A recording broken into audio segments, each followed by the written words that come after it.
ಬದಲಾಗಲ್ಲ ಅಂದಾಗ ಆ ಪರಿಸ್ಥಿತಿನ ಬದಲಾಯಿಸಬೇಕು. ಅದು ಸಾಮರ್ಥ್ಯ. ನಿನ್ ಸಾಮರ್ಥ್ಯ ಏನು ಅನ್ನೋದೇ ನಿನಗೆ ಅರ್ಥ ಆಗ್ತಿಲ್ಲ. ಅದು ಪ್ರಾಬ್ಲಮ್. ಒಂದು ಸಲ ಆ ಬಂಟಿ ಕೆನ್ನೆಗೆ ರಪ್ ಅಂತ ಹೊಡೆದಿರೋದನ್ನ ಜ್ಞಾಪಿಸ್ಕೋ.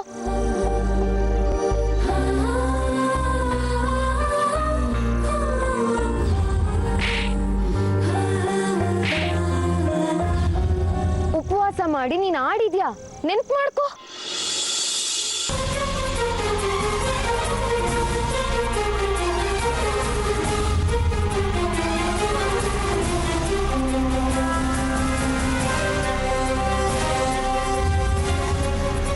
ಆ ನಿನ್ ಆಪೋನೆಂಟ್ ಯಮುನಾ ಮೇಲೆ ನೀನ್ ಆಡಿ ಗೆದ್ದದನ್ನ ನೆನ್ಪು ಮಾಡ್ಕೋ.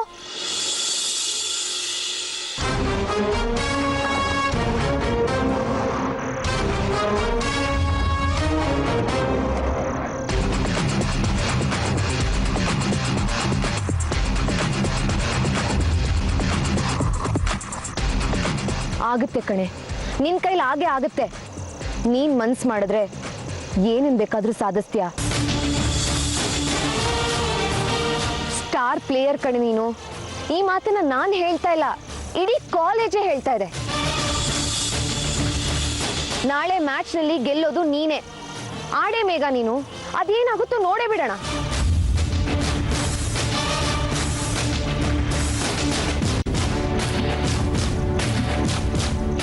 ಇನ್ನೊಂದು ಮಾತಾಡಿದ್ರೆ ಈ ಮನೆಯಲ್ಲಿ ನೀನಿರ್ತೀಯ, ಇಲ್ಲ ನಾನಿರ್ತೀನಿ. ಮೇಘ, ಇಲ್ಲ ಮಯೂರಿ, ನನಗೆ ಬ್ಯಾಡ್ಮಿಂಟನ್ ಬೇಡ. ನೀನ್ ದೊಡ್ಡಪ್ಪನ ಮಾತನ್ನ ಮೀರಿ ಆಟ ಆಡ್ಬಿಟ್ರೆ ಏನಾಗ್ಬಿಡುತ್ತೆ?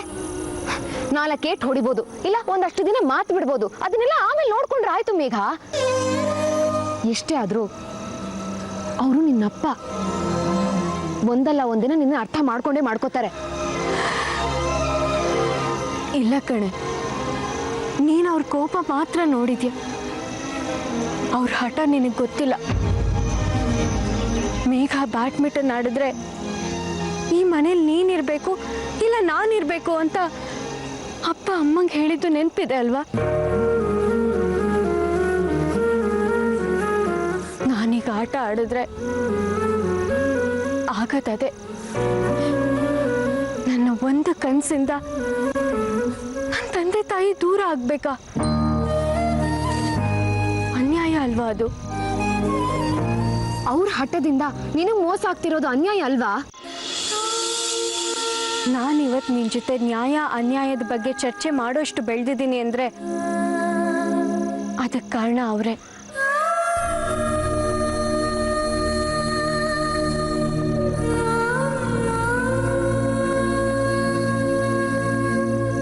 ಇಲ್ಲ ಮಯೂರಿ, ನಾನು ನನ್ನ ತಂದೆ ವಿರುದ್ಧವಾಗಿ ನಡ್ಕೊಳ್ಳೋದಿಲ್ಲ. ಅವ್ರ ಮಾತನ್ನ ಮೀರೋದಿಲ್ಲ.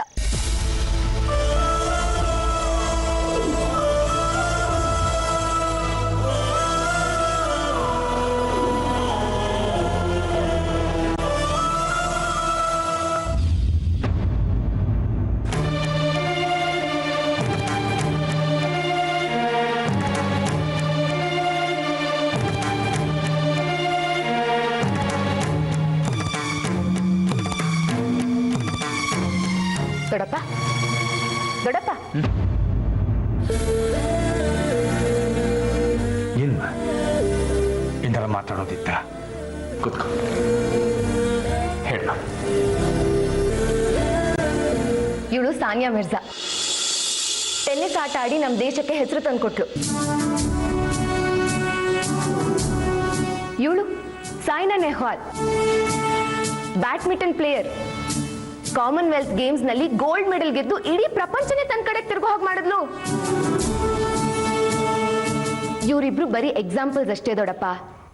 ಇನ್ನು ಎಷ್ಟೋ ಜನ ಹೆಣ್ಮಕ್ಳು ಬೇರೆ ಬೇರೆ ಆಟಗಳನ್ನ ಆಡಿ ಸಾಕಷ್ಟು ಸಾಧನೆಗಳನ್ನು ಮಾಡಿದ್ದಾರೆ. ಕ್ರಿಕೆಟ್ ಇರ್ಬೋದು, ಟೆನ್ನಿಸ್ ಇರ್ಬೋದು, ಸೈಕ್ಲಿಂಗ್ ಇರ್ಬೋದು, ಸ್ಕೈ ಡೈವಿಂಗ್ ಇರ್ಬೋದು. ಅಷ್ಟೇ ಯಾಕೆ, ಸ್ಪೇಸ್ಗೆ ಹೋಗಿದ್ದ ಕಲ್ಪನಾ ಚಾವ್ಲಾ ಕೂಡ ಹೆಣ್ಣೆ. ಇಡೀ ಪ್ರಪಂಚ ಮೊಟ್ಟ ಮೊದಲನೇ ಸಲ ಭಾರತದ ಕಡೆ ತಿರುಗೋ ಹಾಗೆ ಮಾಡಿದ್ದು ಯಾರು?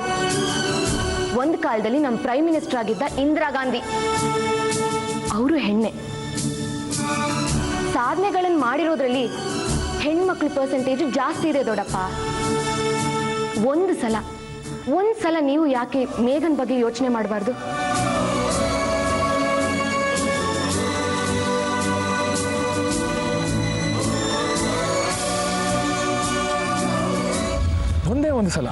ಒಂದೇ ಒಂದ್ಸಲ ಬಂದು ಮೇಘನ ಆಟ ನೋಡಿ ಸರ್. ಹೆಣ್ಣು ಮಕ್ಕಳನ್ನ ಸಾಯಿಸ್ತಾ ಇಲ್ಲ, ಅವರಲ್ಲಿ ಹುಟ್ಟಿರುವಂತ ಕನಸುಗಳನ್ನ ಸಾಯಿಸ್ತಾ ಇದ್ದೀರಾ.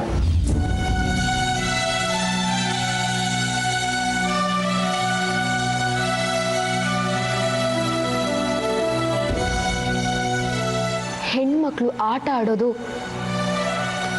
ಅಷ್ಟು ದೊಡ್ಡ ತಪ್ಪಾ ದೊಡ್ಡಪ್ಪ?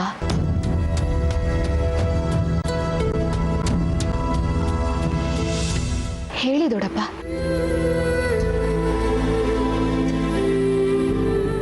ಆಟ ಆಡೋದು ತಪ್ಪೇನಿಲ್ಲಮ್ಮ, ಸಾಧನೆಗಳನ್ನು ಮಾಡೋದು ತಪ್ಪೇನಿಲ್ಲ.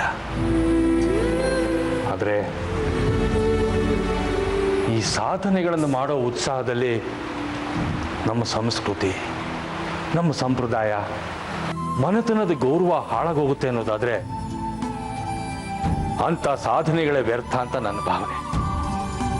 ಇದುವರೆಗೂ ಸಾಧನೆ ಮಾಡಿರೋರ್ಗೆ ಅವ್ರ ತಂದೆ ತಾಯಿ ಸಹಕಾರ ಇದ್ದೇ ಇದೆ. ಅವ್ರು ಯಾರು ಸಂಸ್ಕೃತಿನ ಬಿಟ್ಟಿಲ್ವಲ್ಲ? ಎಲ್ಲ ಅವ್ರು ನೋಡೋ ದೃಷ್ಟಿ ಅಷ್ಟೇ. ಬೇರೆಯವ್ರ ಮನೆ ವಿಷಯ ಬೇಕಾಗಿಲ್ಲ. ನನ್ನ ಹೆಂಡತಿ ನನ್ನ ಮಗಳ ಜೊತೆ ನಾನು ಆಚೆ ವಾಕಿಂಗು ಅಂತ ಹೋದಾಗ ಯಾರಾದರೂ ಒಬ್ರು ನನ್ನ ಮಗಳ ಕಡೆನೋ ನನ್ನ ಹೆಂಡತಿ ಕಡೆನೋ ಕೆಟ್ಟ ದೃಷ್ಟಿಯಿಂದ ನೋಡಿದ್ರೆ ಸಿಗೋದಿ ಕತ್ತರಿಸ್ಬಿಡ್ಬೇಕು ಅನ್ನೋಷ್ಟು ಕೋಪ ಬರುತ್ತೆ.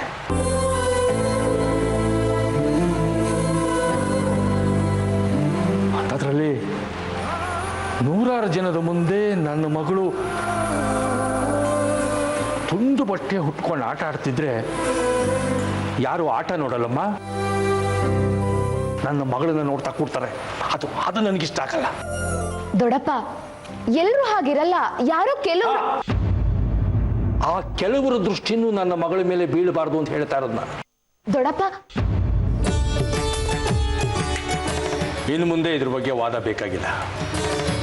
ನಾನು ನಿರ್ಧಾರ ಮಾಡಿದ್ದೀನಿ, ನನ್ನ ಮಗಳು ನಿರ್ಧಾರ ಮಾಡಿದ್ದಾಳೆ.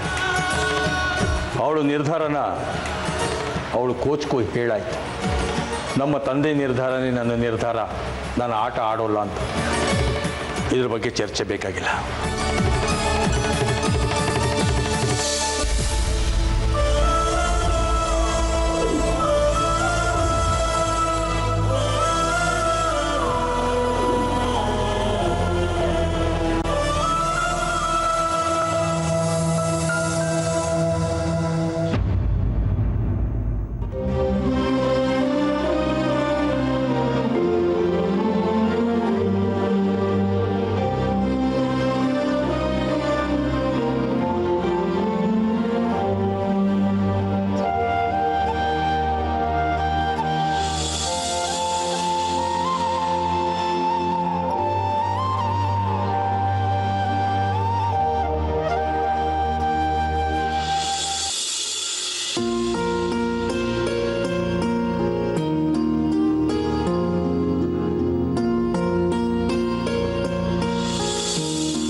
ಒಂಬತ್ತು ತಿಂಗಳು ನಿನ್ನ ಹೊತ್ತೆ, ನಿನಗೆ ಈ ಬಟ್ಟೆ ಒಪ್ಪುತ್ತೆ ಆ ಬಟ್ಟೆ ಒಪ್ಪುತ್ತೆ ಅಂತ ಹುಡುಕಿ ತಂದು ಹಾಕಿ ಸಿಂಗಾರ ಮಾಡಿ ಖುಷಿ ಪಟ್ಟೆ.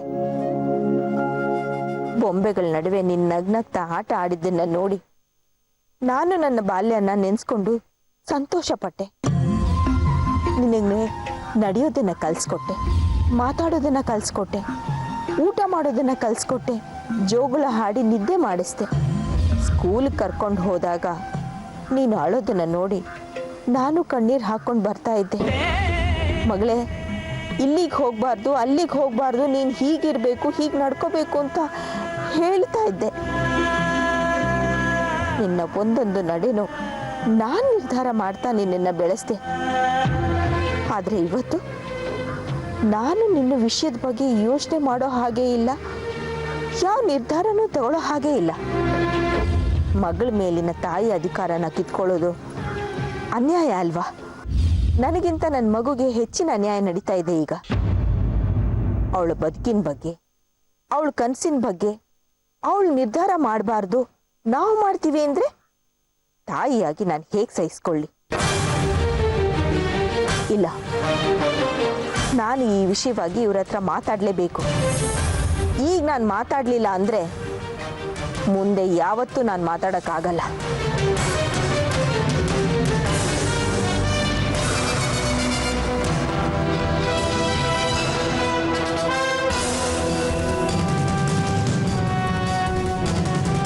ರೀ, ಏನು ಸುಮತಿ? ನಿಮ್ಮ ಹತ್ರ ಸ್ವಲ್ಪ ಮಾತಾಡಬೇಕಿತ್ತು. ಮೇಘ, ಬ್ಯಾಡ್ಮಿಂಟನ್ ಆಡೋ ವಿಷಯ ಒಂದು ಬಿಟ್ಟು ಬೇರೆ ಏನು ಬೇಕಾದರೂ ಮಾತಾಡ್ಬೋದು. ಯಾಕೆ ಮಾತಾಡಬಾರ್ದು? ಮಾತಾಡೋದ್ರಿಂದ ಏನು ತಪ್ಪಾಗತ್ತೆ? ಅಲ್ಲ, ಅವಳು ಕೋಚೆ ಮನೆಗೆ ಬಂದು ಅವಳು ಒಳ್ಳೆ ಆಟಗಾರ್ತಿ, ಅವಳ ಕೈಲಿ ಆಟ ಆಡಿಸಿ ಅಂತ ಹೇಳಿದ್ರು ಅಂದರೆ ಏನರ್ಥ? ಅವಳು ಆ ಮಟ್ಟದಲ್ಲಿದ್ದಾಳೆ ಅಂತ ಅದಕ್ಕೆ ನಾವು ಹೆಮ್ಮೆ ಪಡಬೇಕು ಹೊರತಾಗಿ ಆಟನೇ ಆಡಬಾರ್ದು ಅಂದರೆ ಹೇಗೆ?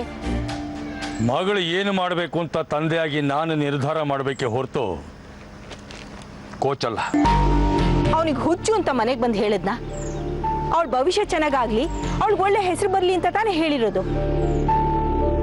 ನಾನು ನಿನ್ನೆನೇ ಹೇಳಿದೆ, ನನ್ನ ಮಗಳ ವಿಷಯದಲ್ಲಿ ನಾನು ತೆಗೆದುಕೊಳ್ಳೋ ನಿಮ್ಮ ಮಗಳು ವಿಷಯ ಅಂದ್ರೆ ಅವಳು ನನಗೆ ಮಗಳಲ್ವಾ? ನನಗೆ ಅವಳ ಮೇಲೆ ಯಾವ ಹಕ್ಕು ಇಲ್ವಾ? ಸಾಕು ಸುಮತಿ, ಸಾಕು. ಮತ್ತೆ ಮತ್ತೆ ಅದೇ ಮಾತಾಡಿ ನನ್ನ ತಾಳ್ಮೆನ ಪರೀಕ್ಷೆ ಮಾಡಬೇಡ. ನೀನು ಕಟ್ಟ ಕನಸುಗಳು, ಆ ಕನಸುಗಳನ್ನು ನನಸು ಮಾಡಿಕೊಳ್ಳೋದಕ್ಕೆ ನೀನು ತೆಗೆದುಕೊಂಡ ನಿರ್ಧಾರಗಳು, ನಮಗೂ ಕೊಟ್ಟ ಭರವಸೆಗಳಿಂದ ನಮಗೆಲ್ಲ ಎಷ್ಟು ಮುಜುಗರ ಆಯಿತು, ನಾವು ಎಷ್ಟು ಅವಮಾನ ಪಟ್ವಿ ಅನ್ನೋದನ್ನ ಮರ್ತು ಬಿಟ್ಟು ಅಷ್ಟು ಬೇಗ. ಹೆಣ್ಮಕ್ಳಿಗೆ ಇಂಟರ್ನೆಟ್ ಬೇಡ ಅಂದೆ, ನನ್ನ ಮಾತನ್ನು ಕೇಳಿದ್ಯಾ? ಅವ್ರ ತಾಳಕ್ಕೆ ಕುಣಿದು ಮನೆಗೆ ಇಂಟರ್ನೆಟ್ ತರುತ್ತೆ. ಅದರಿಂದ ಏನಾಯ್ತು? ಆ ಬಂಟಿಯಿಂದ ಮೇಘ ಎಷ್ಟು ನೋವು ಅನುಭವಿಸಿದ್ಲು. ಮಯೂರಿ ಮೇಲೆ ಆಸಿಡ್ ಅಟ್ಯಾಕ್ ಆಯ್ತು. ಪೊಲೀಸರಿಗೆ ಉತ್ತರ ಹೇಳಕ್ಕಾಗದೆ ನಾವೆಷ್ಟು ಚಡಪಡ್ತಿದ್ವಿ. ಮರ್ತು ಬಿಟ್ಯಾ? ಅದೆಲ್ಲ ನಡೆದು ಹೋಗಿರೋ ವಿಷಯ. ಅಂದ್ರೆ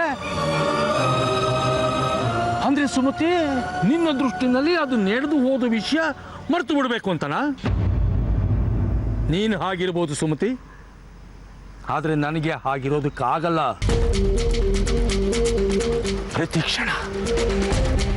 ಪ್ರತಿ ಕ್ಷಣ ಆ ಘಟನೆಗಳು ನನ್ನನ್ನು ಕಾಡ್ತಾನೆ ಇರುತ್ತೆ.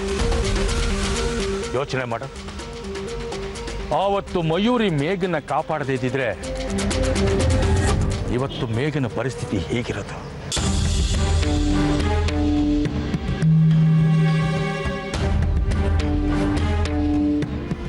ಮಯೂರಿ ಮೇಲೆ ಸ್ವಲ್ಪ ಆಸಿಡ್ ಅಟ್ಯಾಕ್ ಆಯ್ತು. ದೇವರ ದಯೆ, ಕುತ್ತಿಗೆಗೆ ಬಿತ್ತು. ಅದೇ ಆಸಿಡ್ ಮುಖದ ಮೇಲೆ ಬಿದ್ದಿದ್ರೆ ಮಯೂರಿ ಬದುಕು?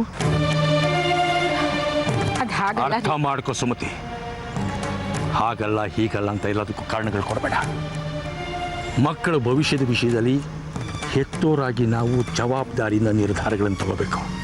ನಾವು ಮಕ್ಕಳ ಥರ ಆಡೋದಲ್ಲ. ಅದರಿಂದ ಎಲ್ಲರೂ ಪಶ್ಚಾತ್ತಾಪ ಅನುಭವಿಸ್ಬೇಕಾಗತ್ತೆ. ಸರಿ, ಆಯ್ತು, ನೀವು ಹೇಳೋದನ್ನ ಒಪ್ಕೋತೀನಿ. ನೀವು ಹೇಳ್ದಾಗೆ ಆಗಲಿ. ಆದರೆ ನಂದು ಒಂದೇ ಒಂದು ಮಾತು ನಡೆಸ್ಕೊಡ್ತೀರಾ? ಏನು? ನನಗೋಸ್ಕರ ಇದೊಂದು ಮ್ಯಾಚು ಅವಳು ಆಡಲಿ. ನೀನು ಯಾಕೆ ಇಷ್ಟೊಂದು ಹಠ?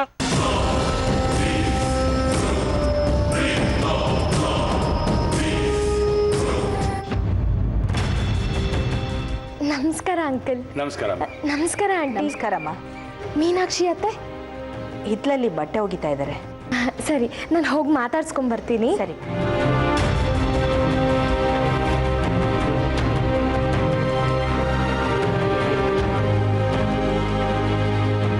ಚಾರು ತುಂಬ ಒಳ್ಳೆ ಹುಡುಗಿ, ಗುಣವಂತೆ ಕೂಡ. ಅದಕ್ಕೆ ನಮಗೆಲ್ಲ ಇಷ್ಟ ಆದ್ಲು. ಜಯಂತನಿಗೆ ಅವಳನ್ನು ತಂದ್ಕೋಬೇಕು ಅಂತ ನಾವೆಲ್ಲ ನಿರ್ಧಾರ ಮಾಡಿದ್ವಿ. ಹೌದು ತಾನೆ? ಆಗರ್ಭ ಶ್ರೀಮಂತರಾದರೂ ತ್ರಿಪುರ ಸುಂದರಿ ಅವರು ಮೇಘನ ಮೆಚ್ಚಿಕೊಂಡಿದ್ದು ಇದೇ ಕಾರಣಕ್ಕೆ. ಅವಳ ಗುಣ, ಅವಳ ನಡವಳಿಕೆಯಿಂದ. ಈಗ ಮೇಘ ತುಂಡು ಬಟ್ಟೆ ಹುಟ್ಟುಕೊಂಡು 100 ಜನದ ಮಧ್ಯೆ ಆಟ ಆಡ್ತಾಳೆ ಅಂತ ಗೊತ್ತಾದರೆ ಅವ್ರ ಸಂಬಂಧ ಒಪ್ಕೋತಾರ. ಸಂಬಂಧ ಕಳೆದು ಹೋಗುತ್ತೆ ಸುಮತಿ. 4 ಜನ 4 ಥರ ಮಾತಾಡ್ತಾರೆ. ಆಮೇಲೆ ಮೇಘನ ಬದುಕು ಸುಮ್ಮನೆ ಮಗಳು ಭವಿಷ್ಯ ಅಂತ ಏನೇನೋ ಆಸೆ ಇಟ್ಕೊಳಕ್ ಹೋಗ್ಬೇಡ. ಆಟ ಮುಖ್ಯ ಅಲ್ಲ, ಬದುಕು ಮುಖ್ಯ.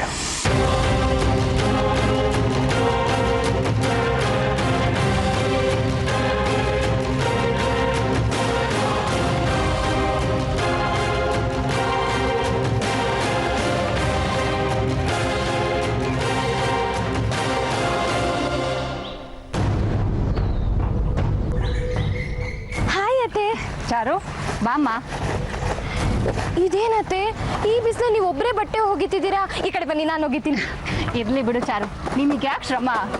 ಇದೇನತ್ತೆ, ನೀವು ಶ್ರಮ ಪಟ್ರೆ ತಪ್ಪಿಲ್ಲ, ನಾನು ಮಾತ್ರ ಶ್ರಮ ಪಡಬಾರ್ದಾ? ನೀವು ಈ ಕಡೆ ಬನ್ನಿ. ಚಾರು ಪರವಾಗಿಲ್ಲ ಬಿಡು, ನೀನ್ ಮದ್ವೆ ಆಗಿ ಬಂದ್ಮೇಲೆ ಇದೆಲ್ಲ ಇದ್ದಿದ್ದೆ. ಅಲ್ಲಿವರೆಗೂ ಆರಾಮಾಗಿರು. ಸದ್ಯ ಕೆಲಸ ಮಾಡೋ ಮೂಡಲ್ಲಿದೆ. ಎಲ್ಲಿ ನಾನು ಕೇಳಿದ ಕೂಡಲೇ ಎದ್ಬಿಡ್ತಾರೇನೋ ಅಂದ್ಕೊಂಡೆ. ಹಾಗಾಗ್ಲಿಲ್ಲ ನನ್ನ ಪುಣ್ಯಕ್ಕೆ. ಚಾರು ಏನ್ ಯೋಚನೆ ಮಾಡ್ತಿದ್ಯಾ? ನೀವು ಈ ಕೆಲಸ ಮಾಡ್ತಿರೋದು ನನ್ನ ಕೈಲಿ ನೋಡೋಕ್ಕಾಗ್ತಿಲ್ಲ ಅತ್ತೆ. ಇನ್ನೊಂದು ಸ್ವಲ್ಪ ದಿನ ಮದುವೆ ಆಗ್ಬಿಡುತ್ತಲ್ಲ, ಆಮೇಲೆ ವಾಷಿಂಗ್ ಮಿಷಿನ್ ಬರುತ್ತೆ. ಈ ಥರ ಕೆಲಸ ಮಾಡೋ ಅವಶ್ಯಕತೆನೇ ಇರಲ್ಲ. ಅತ್ತೆ, ಅವರೆಲ್ಲಿ? ಯಾರಮ್ಮ? ಜಯಂತನಾ? ಇಲ್ಲೇ ಎಲ್ಲೋ ಇರ್ತಾನೆ ನೋಡು.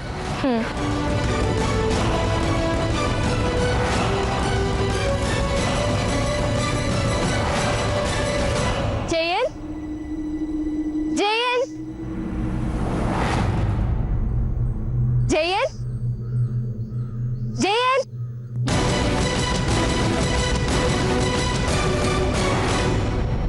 Hello.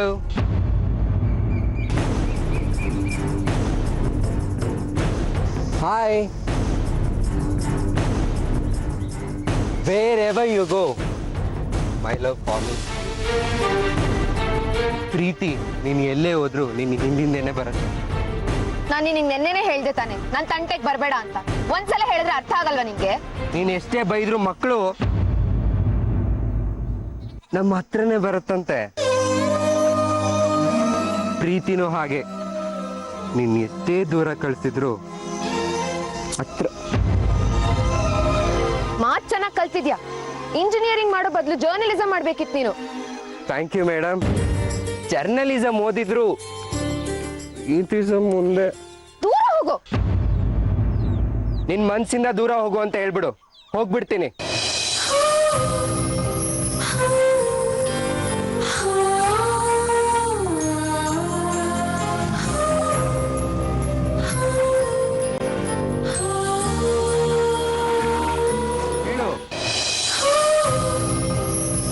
ನನ್ ಮನ್ಸನ್ ಕೆಡಿಸ್ಬಿಟ್ಟಿಯಲ್ಲೋ. ನಾನೆಲ್ಲ ಕೆಡ್ಸಿರೋದು ನೀನು. ನಾನಲ್ಲ, ನೀನ್ ಕೆಡ್ಸಿದ್ದು. ನಾನಲ್ಲ ಅಮ್ಮ ಕೆಡ್ಸಿರೋದು ನೀನು. ನಾನೇನು ಮಾಡ್ಲಿಲ್ಲ, ನೀನೇ ಕೆಡ್ಸಿದ್ದು. ನಾನೇನು ಮಾಡಿಲ್ಲ, ನೀನ್ ಕೆಡ್ಸಿರೋದು ನೀನು. ನೀನು ನೀನು. ನೀನು ನೀನು. ನೀನು ನೀನು. ನೀನು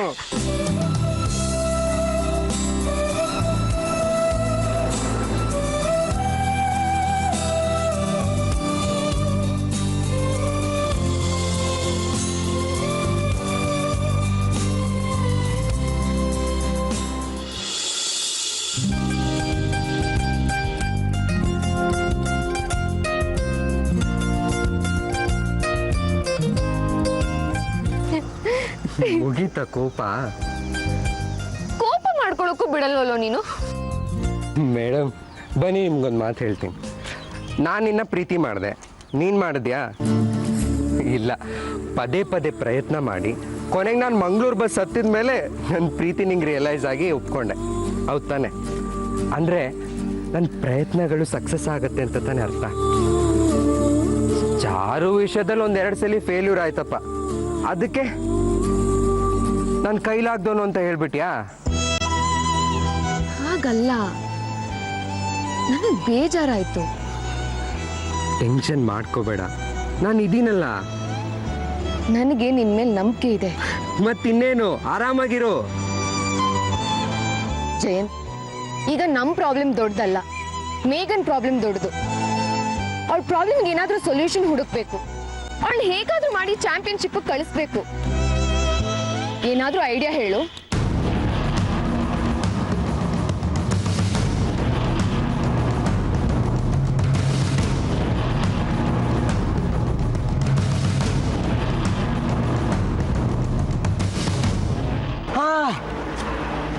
ಎಸ್, ಒಂದು ನಿಮಿಷ ಬಾ, ನಾನು ನಿಂಗೆ ಹೇಳ್ತೀನಿ. ಕುತ್ಕೋ ಕುತ್ಕೋ ಕುತ್ಕೋ.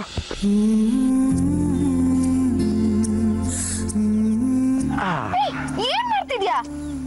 ನನಗೆ ಈಗ ಮಲಗಿದ್ರೇನೆ ಐಡಿಯಾ ಬರೋದು. ಹೇಳು ಮೇಲೆ ಹೇಳು. ನಿನಗೆ ಐಡಿಯಾ ಬೇಕೋ ಬೇಡವಾ? ಬೇಕು. ಸೈಲೆಂಟ್ ಆಗಿರು.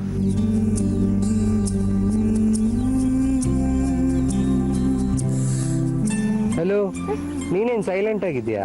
ಇನ್ನೇನ್ ಮಾಡ್ಬೇಕು? ನನ್ನ ತಲೆಗೆ ಹಿತವಾಗಿ ಮಸಾಜ್ ಮಾಡಬೇಕು.